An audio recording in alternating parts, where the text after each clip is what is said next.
그 후에 예수께서 제자들과 유대의 땅으로 가서 거기 함께 유하시며 세례를 베푸시더라. 요한도 살렘 가까운 에논에서 세례를 베푸니 거기 물이 많음이라. 그러므로 사람들이 와서 세례를 받더라. 요한이 아직 옥에 갇히지 아니하였더라.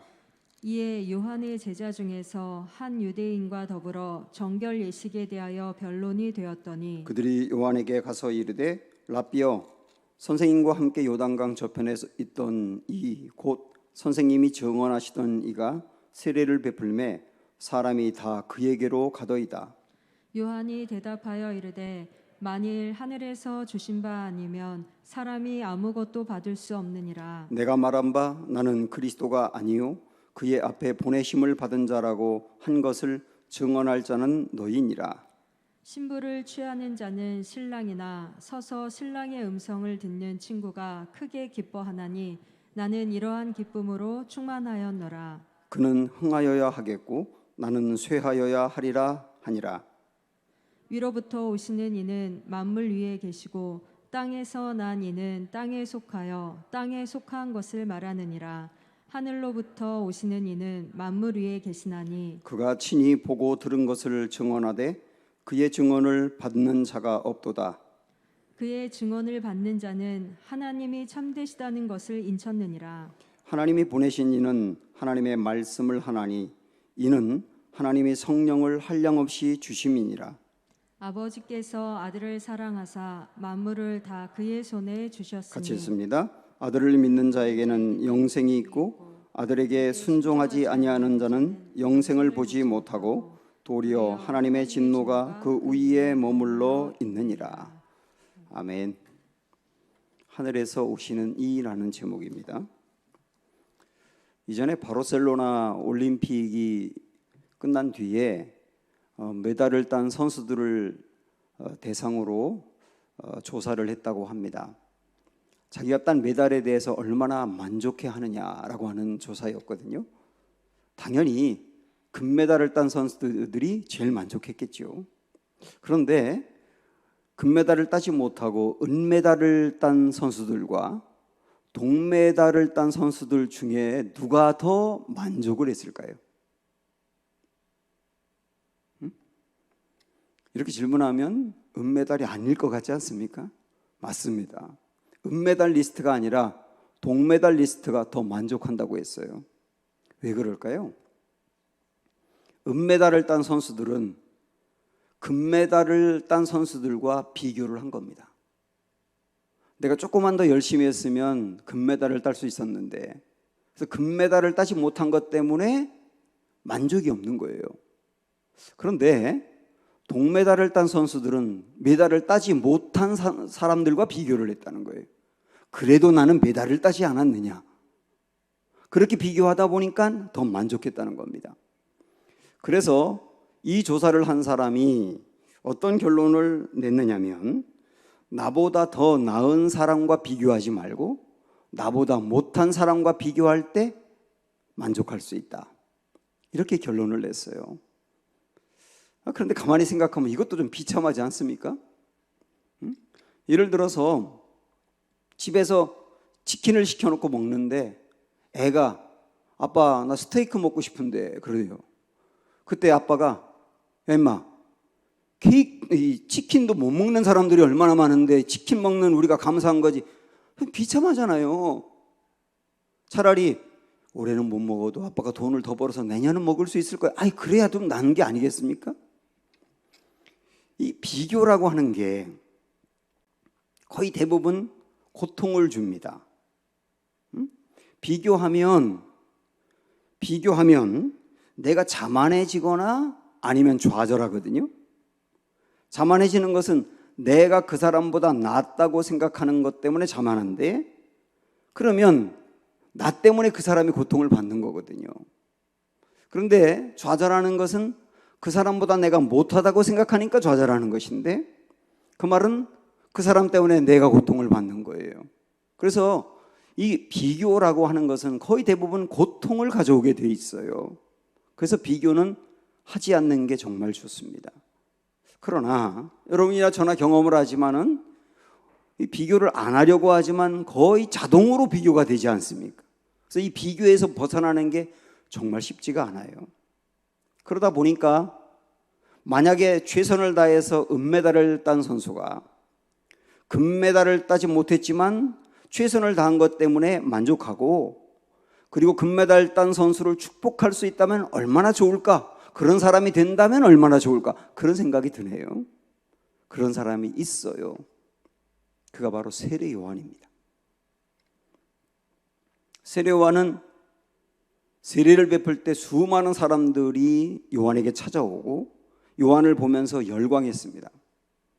요한이 먹는 거라든지 입는 거에 아무런 관심을 두지 아니하며 검소하게 살았고, 그리고 그때 당시에 종교 지도자들을 비롯해서 비리를 저지르며 탐욕에 빠져 있는 이들을 거침없이 책망을 하다 보니까 사람들이 그 말을 들으면 사이다 같이 느껴지는 거예요. 그래서 요한에게 몰려들었고 요한에게 세례를 받았습니다. 굉장히 인기가 많았습니다.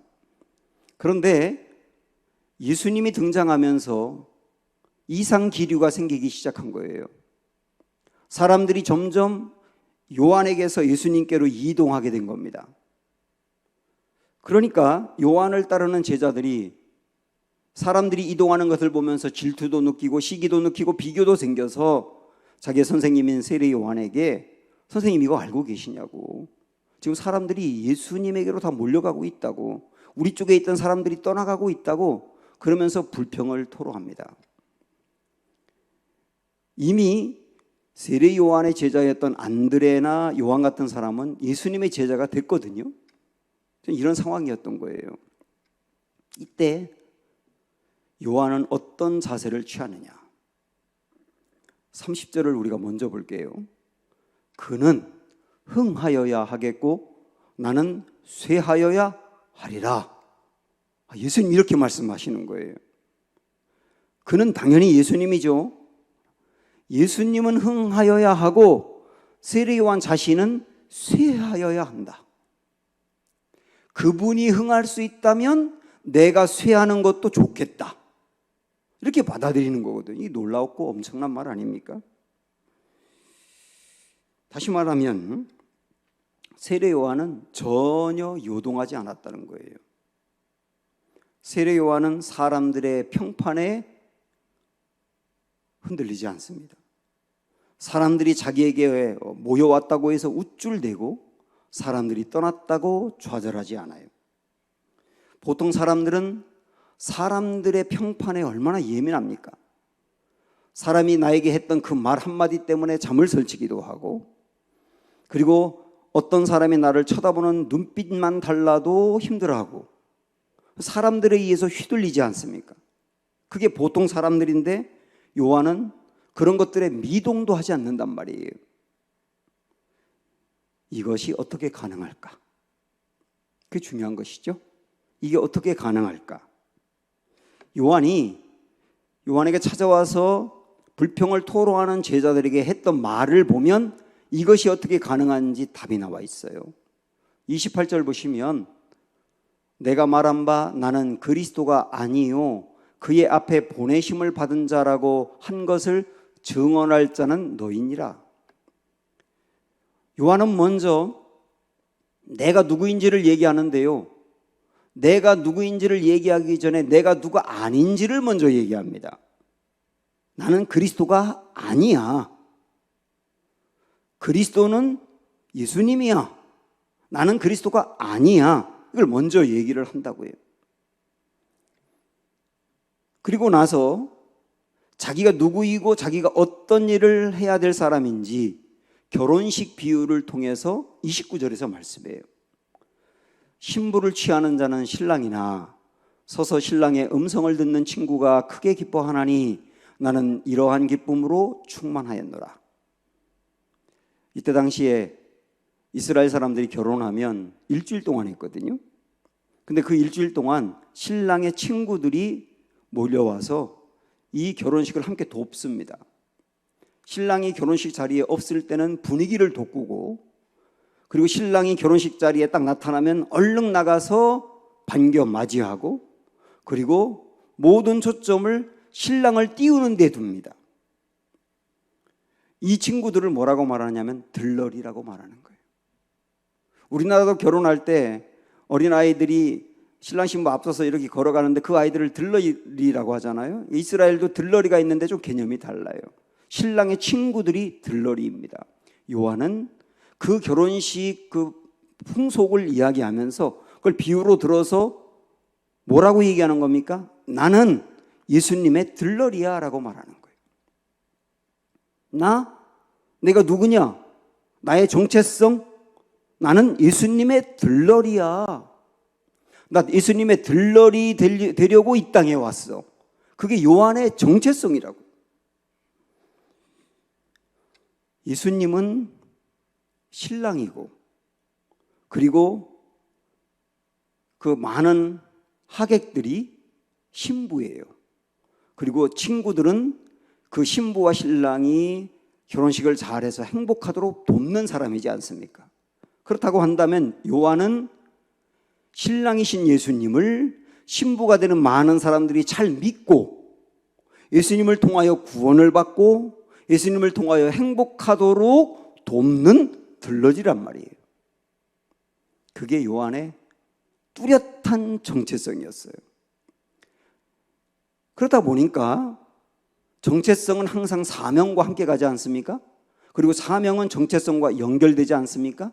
내가 예수님의 들러리다라고 하는 정체성을 갖다 보니 요한의 사명은 뭐냐면 들러리로서 예수님을 드러내는 거예요. 이걸 다른 성경에서 뭐라고 표현하느냐면 주의 길을 예비한다라고 표현하는 거예요. 저는 그걸 다르게 바꿔서 예수님의 길을 닦는 사람이 요한이다 이렇게 좀 말씀드리고 싶어요. 나 예수님의 길 닦기 위해서 왔어. 그 길로 예수님이 잘 가시도록 길 닦는 사명이 내가 해야 될 일이야. 뚜렷합니다. 정체성과 사명, 나는 들러리야 라고 하는 정체성, 들러리로서 예수님이 잘 되도록 돕는 게 내 사명이야 라고 하는 거 분명하지 않습니까? 그러다 보니까 여기 29절의 맨 끝에 보면 이렇게 나와 있어요. 나는 이러한 기쁨으로 충만하였노라. 이러한 기쁨이 뭡니까? 내가 들러리가 되어서 예수님을 드러내는 거, 예수님이 나 때문에 사람들로부터 주목을 받고 예수님이 잘 되는 거, 그거 볼 때 나는 정말 기뻐. 내 기쁨이 어디 있는 줄 알아? 예수님이 잘 되는 것을 볼 때 내 기쁨이야. 이게 요한의 뚜렷한 생각이라고요. 제가 이전에 결혼식 주례를 하게 되면요, 이날은 무슨 양복을 입을까 하고 미리 골라서 제일 좋은 양복을 드라이한 양복을 입고, 제가 가장 아끼고 가장 화려한 넥타이를 매고, 머리도 더 신경 써서 만지고, 스프레이도 2번 더 뿌리고, 이런 식으로 막 더 만지고, 그 얼굴도 신경 많이 쓰고, 그리고 결혼식 주례를 했어요. 한 번은 주례를 다 마치고 난 다음에 한 권사님이 저한테 그러더라고요. 목사님이 신랑 같아요. 당연히 아니죠. 그냥 듣기 좋으라고 한 소리죠.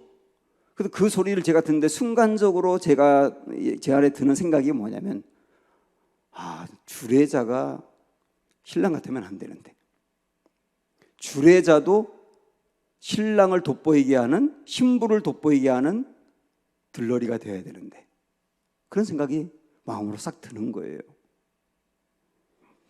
주제 넘는 들러리가 있거든요.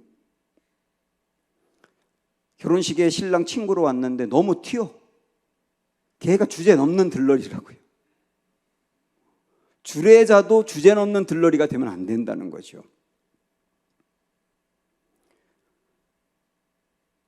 신랑은 예수님이니까 모든 성도는 예수님을 드러내는데 초점을 두어야 된다는 거죠. 목회자들 중에서도 자칫하면 교회의 주인이 자기인 줄 알고 자기 마음대로 교회를 어떻게 할 수 있다고 생각을 하고, 그리고 예수님보다 자기가 더 주목을 받으려고 하고, 은퇴할 때 잊혀지는 것을 너무 두려워해서 인위적으로 주목하도록 이끌고, 그런 분들은 전부 다 주제 넘은 들러리라고요. 신랑보다 더 멋있는 들러리는 필요가 없거든요. 요한은 결국 이런 말을 하고 있는 거예요. 나는 신랑이신 예수님의 들러리야. 이게 내 정체성이 이기 때문에 나로 인해 예수님이 더 드러난다면 그것으로 만족해. 예수님이 인기를 얻고 사람들이 예수님을 통해 구원을 받고 예수님 때문에 행복하다면 그것이 나에게 최고의 기쁨이야. 이렇게 생각하는 사람들은 다른 사람과 비교할 필요가 없어요. 그리고 나를 알아주지 않는다고 해서 흔들리지 않습니다. 그리고 사람들의 평판에 요동하지 않습니다. 이렇게 정체성과 사명이 분명한 게 얼마나 중요한지를 지금까지 보았지 않습니까? 그러면 이 정체성과 사명을 어떻게 알 수 있을까요? 그것도 중요하지 않습니까? 어떻게 알 수 있을까요? 27절의 말씀 우리 다 같이 한번 읽어볼까요? 시작. 요한이 대답하여 이르되 만일 하늘에서 주신 바 아니면 사람이 아무것도 받을 수 없느니라. 여기 굉장히 중요한 말씀이 나와 있어요. 하늘에서 주신 바라고 하는 말이에요. 하늘에서 주신 바, 하늘은 당연히 하나님이죠. 하나님이 주신 게 아니면 아무것도 받을 수 없다. 이거를 다르게 바꿔서 말한다면 지금 내가 서 있는 자리, 내가 맡은 일, 그 일이 어떤 거든 사람들이 알아주든 알아주지 않든 상관없이 내가 하고 있는 그 모든 일은 하늘이 주신 바다. 이렇게 확신할 때 정체성과 사명이 바로 세워지고 주님을 드러낼 수밖에 없다는 거죠. 제가 이전 교회에서 한참 목회할 때 경기도에 있는 어떤 큰 교회에 담임 목사로 결정이 됐었어요. 그 교회는 주일날 2,000명이 출석하는 교회였고 교회 건물도 굉장히 크게 졌었습니다. 그 교회로 제가 담임 목사로 결정이 됐었어요. 그런데 여러 가지 일들이 꼬이면서 결국은 무산돼 버리고 말았습니다. 그 일이 무산되고 난 다음에 제 마음을 이렇게 붙잡을 수가 없겠더라고요. 내가 그 교회로 갈 수 있었다라고 하는 생각이 자꾸 아쉬움으로 남아있고, 그리고 그 일을 무산시킨 사람들에 대한 상처도 저에게 있고, 그러면서 기도하려고 해도 집중이 안 되고 책을 읽으려고 해도 책이 글자가 눈에 들어오지 아니하고 도무지 목회에 집중을 못 하겠는 거예요.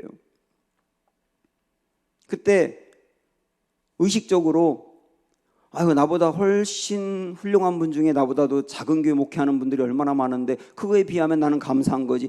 그렇게 마음으로 되뇌지만 한순간이고 또다시 마음이 요동하는 거예요. 한참을 그러다가 그렇게 헤맬 때 제 마음을 붙잡기 시작한 깨달음이 있어요. 그게 뭐냐면 지금 내가 서 있는 이 자리는 주님이 내게 하늘에서 주신 거야 라고 하는 것이었습니다. 지금 내가 맡고 있는 이 역할과 이 자리, 하나님이 하늘에서 내게 주신 자리야 라고 하는 그 깨달음이 저에게 오면서 회복이 되어가기 시작했어요. 물론 그 깨달음을 얻었다고 순식간에 제가 다 회복되고 금방 일어난 것은 아니지만 그걸 붙들면 붙들수록 다시 제 자리를 찾기 시작하는 것을 경험하게 되었습니다. 지금 나의 이 자리, 내가 맡은 일, 나의 사명, 나의 분깃 모두 다 하늘에서 주신 바다, 그 얘기죠.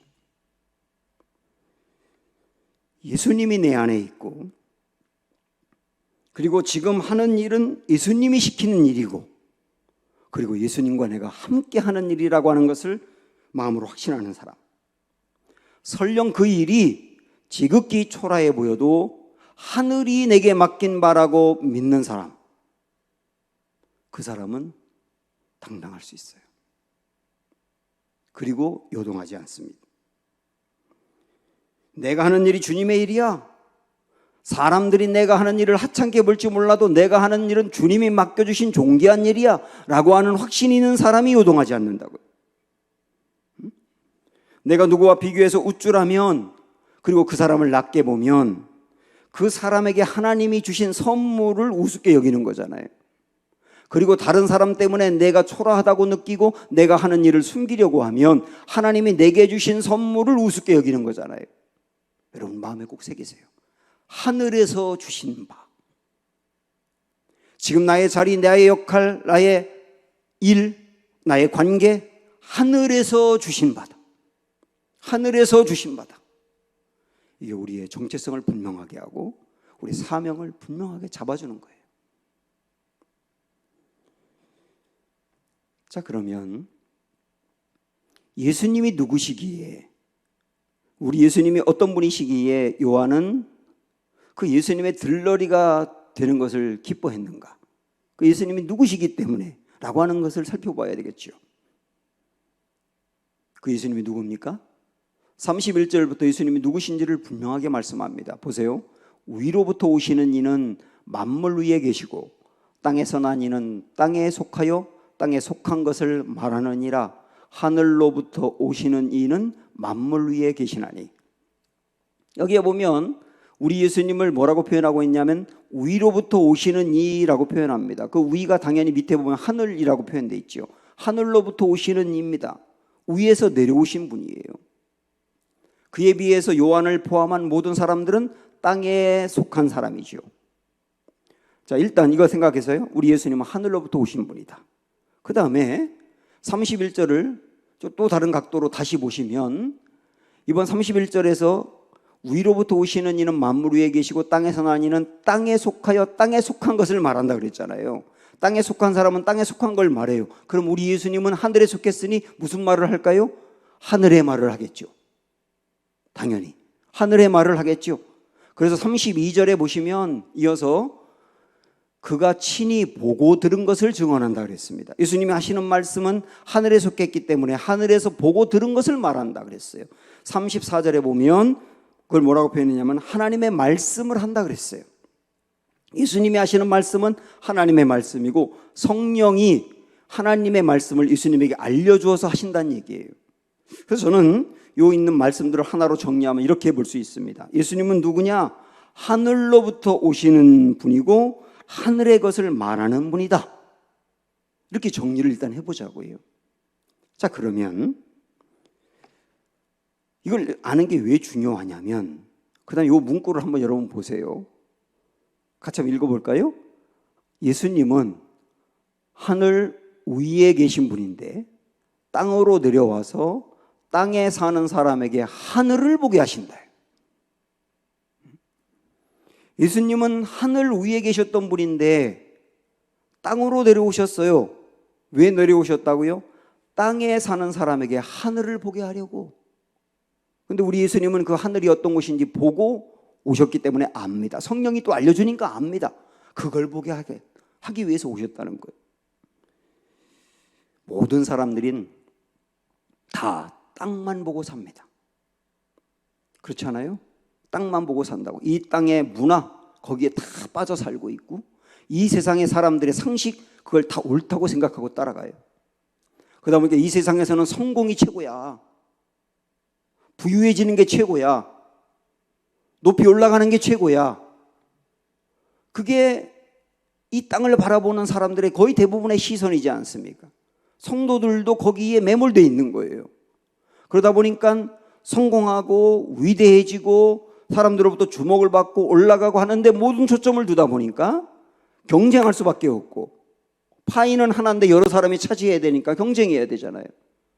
갈등을 빚게 돼 있고 그러면서 비교의식에 빠져 살게 되고 그러면서 행복을 잃어버리는 거예요.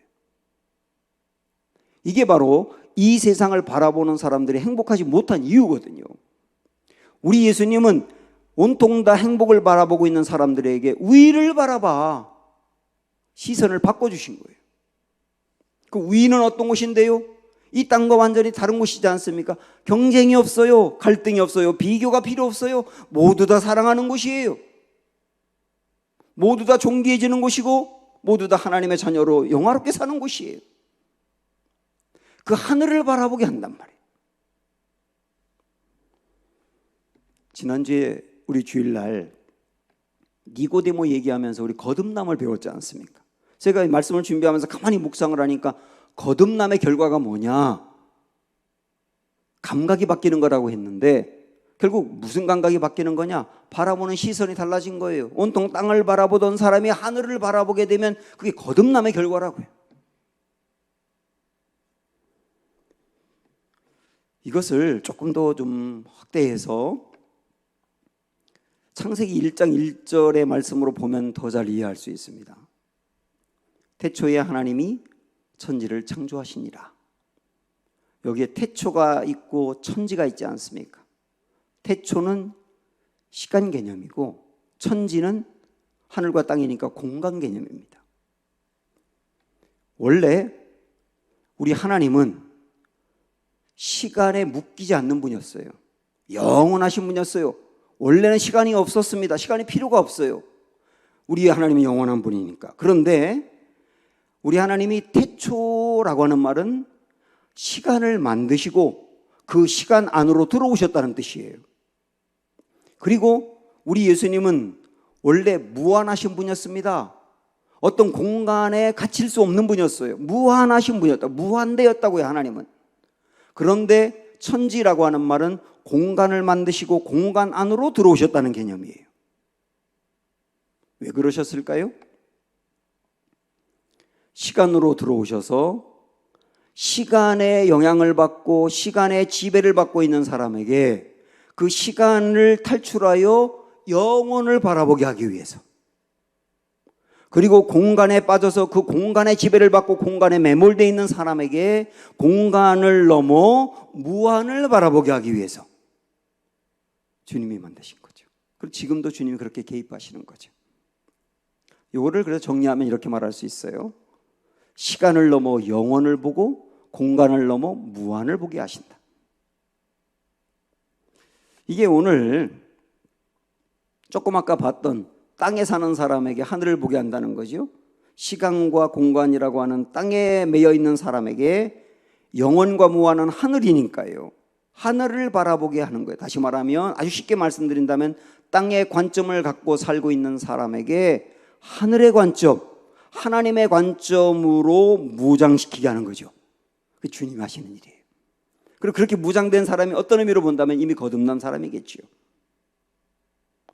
그렇게 되면, 자, 우리 하나 예를 들어서 고난의 예를 들어볼게요.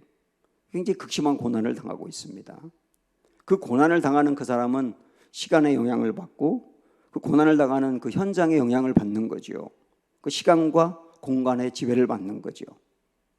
그 사람에게 하나님이 눈을 띄워주셔서 하늘을 바라보게 하면, 하늘을 바라보게 하면 고난당하는 그 현장만 바라보고 현실만 바라보게 하는 게 아니라 눈을 띄워주시는 거예요. 그래서 영혼을 바라보게 하고 무한을 바라보게 하면서 이 사람의 시야가 넓어지면서 고난을 다시 보게 되는 거예요. 이게 주님이 하시는 일이라니까요. 그러고 보니까 창세기 49장에서 야곱이 자녀들을 축복하면서 요셉을 축복했던 장면이 생각이 납니다. 이렇게 축복했거든요. 요셉은 무성한 가지 곧 샘 곁에 무성한 가지라 그 가지가 담을 넘었도다. 담을 넘은 가지죠. 저는 이 말씀 아주 좋아하고 이전에는 이 말씀을 이렇게만 생각을 했어요. 요셉의 영향력이 담을 넘어서 다른 사람, 다른 나라에까지 미쳤다. 그렇게 영향력 있는 사람이 되라고 축복했던 거다라고만 이해를 했는데, 다시 생각을 하니까 여기서 말하는 담을 넘었다는 게 단지 영향력만 말하는 게 아니더라고요. 여러분 아시는 것처럼 요셉이 얼마나 고난을 많이 당했습니까? 종으로 팔려서 죽을 고생했지요. 억울하게 강간 미수범으로 옥에 갇혀 3년 동안 고생을 했지요. 그 극심한 고난 가운데 빠져 있었습니다. 그래서 그 고난만 바라보는 게 시간과 공간 안에 매여 있는 거잖아요.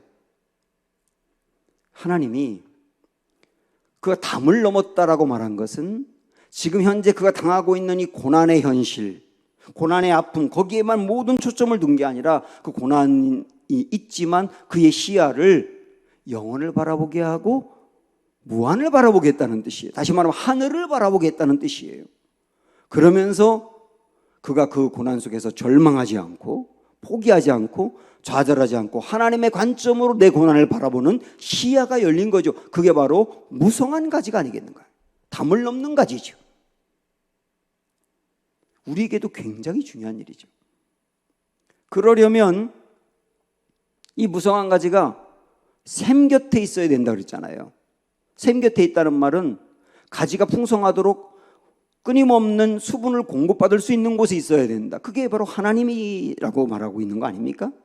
하나님에게서 그 힘을 공급받아 계속 하나님이 주시는 말씀을 통하여, 하나님이 주시는 에너지를 통하여 그가 좁혀있던 시야가 넓어지면서 하늘을 바라보는 시야가 열리는 것이죠.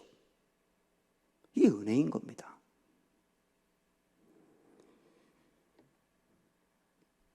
오늘 우리에게 이것이 아주 중요합니다.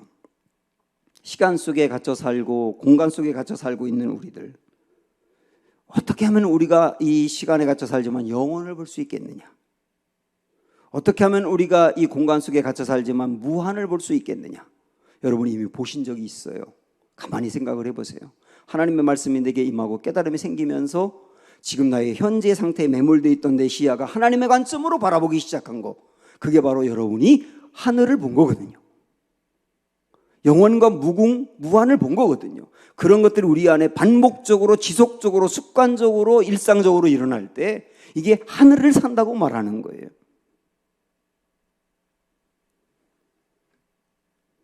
이렇게 땅에 사는 이들에게 위를 바라보게 하는 것, 그게 하나님이 베풀어 주신 은혜다라고 말씀드리고, 이것을 아까 제가 거듭남의 결과라고 말씀드렸지 않습니까? 이게 거듭남의 결과라고 한다면, 다르게 말한다면 이렇게 위를 바라볼 수 있는 게 영생의 결과이기도 한 겁니다. 그래서 오늘 말씀 마지막에 이렇게 말씀하고 있어요. 아들을 믿는 자에게는 영생이 있고 아들에게 순종하지 아니하는 자는 영생을 보지 못하고 도리어 하나님의 진노가 그 위에 머물러 있느니라. 영생을 말씀하고 있다고요. 여러분, 영생이 뭡니까? 영생은 영원히 사는 거예요. 일단은 이 영원히 사는 게 얼마나 중요한지는 죽음 직전에 있는 분을 보시면 압니다. 병원이나 이런 데서 죽음 직전에 있는 분들, 일주일을 채 남기지 못한 분들이 마지막 죽어갈 때 그를 가만히 쳐다보면서 이분에게 영생이 있는가 없는가를 보시면 영생이 얼마나 중요한지를 알 수 있다고요. 그래서 우리 모두는 반드시 영생을 받아야 하고 영생을 해야 합니다. 그런데 여기서 말하는 영생이라고 하는 것은 성경적인 의미로 나중에 영원히 죽지 않고 계속 사는 그 의미도 있지만 현재적인 의미도 있어요. 영생이라고 하는 것은 나중 개념이 아니라 현재 개념을 포함한다는 거죠. 그래서 우리 예수님이 하셨던 요한복음 17장 3절에 보면 영생은 곧 유일하신 참 하나님과 그가 보내신 자 예수 그리스도를 아는 것이니이다. 간단히 줄이면 영생이 뭐냐? 하나님과 예수님을 아는 거다, 이렇게 표현했거든요. 여기 안다고 하는 말은 관계를 통하여 만나서 안다예요. 영생은 뭐냐? 하나님을 만나고 예수님을 만나서 예수님과 하나님과 관계를 맺어가는 게 영생이라는 거예요. 그러고 보니까 이미 저나 여러분이나 하나님과 예수님을 만났고 우리 안에 하나님이 예수님이 계시고 예수님과 내가 교제하고 예수님을 의지하고 그러고 살고 있지 않습니까? 나와 예수님은 지금 관계를 맺었잖아요. 그러면 나는 이미 어떤 상태라고요? 영생하고 있는 상태라고요. 그래서 영생은 현재적인 개념이요 미래적인 개념이라고요. 현재 영생하는 사람이 나중에도 영생할 겁니다. 지금 영생을 산다, 영생을 누린다라고 하는 것은 하나님과 내가 관계를 맺었기 때문에 하나님을 알고 하나님을 의지하고 하나님을 믿고 하나님과 교제하는 거거든요. 그렇게 살다 보니까 당연히 하나님이 이 어려움 속에서도 위를 바라보게 하고 영원과 무한을 바라보게 하고, 그래서 힘들어도 고난을 이길 수 있는 힘을 더하여 주시고, 내가 이 세상을 바라볼 때 갖고 있던 상당 부분의 목마름이 해결되고, 그러면서 내 삶에 감사와 기쁨과 경탄이 솟아오르는 그게 영생이거든요. 영생을 살아가는 거거든요. 이 영생을 어떻게 얻을 수 있느냐? 이 말씀에 보면 앞에 우리가 봤던 36절의 말씀에 보면 예수님께 순종할 때 라고 되어 있는데, 이게 순종한다는 것은 믿을 때와 같은 개념이에요. 믿어야 순종하죠. 예수님을 믿을 때 이 영생이 우리에게 임한다. 36절에 그렇게 말씀하고 있잖아요. 예수님이 누구신지를 우리가 분명히 알았기에, 그 예수님이 분명히 어떤 분인지 알았다고 한다면 안 믿을 수가 없는 거죠. 그래서 믿음이라고 하는 것은 인위적으로 믿으십시오라고 강요한다고 믿어지는 게 아니라 자연스러운 것입니다. 예수님이 누군지를 분명히 알고 내가 마음으로 받아들이며 믿음이 생기는 거거든요. 그러면서 그 믿음이 우리에게 영생을 살게 하고 앞으로 영생을 누리게 할 거다. 이런 말씀입니다. 사랑하는 여러분, 오늘 주신 이 말씀이 우리에게 은혜가 되고 소망이 될 수 있기를 주님의 이름으로 축원합니다. 함께 찬양하죠. 아름다우신 부르겠습니다.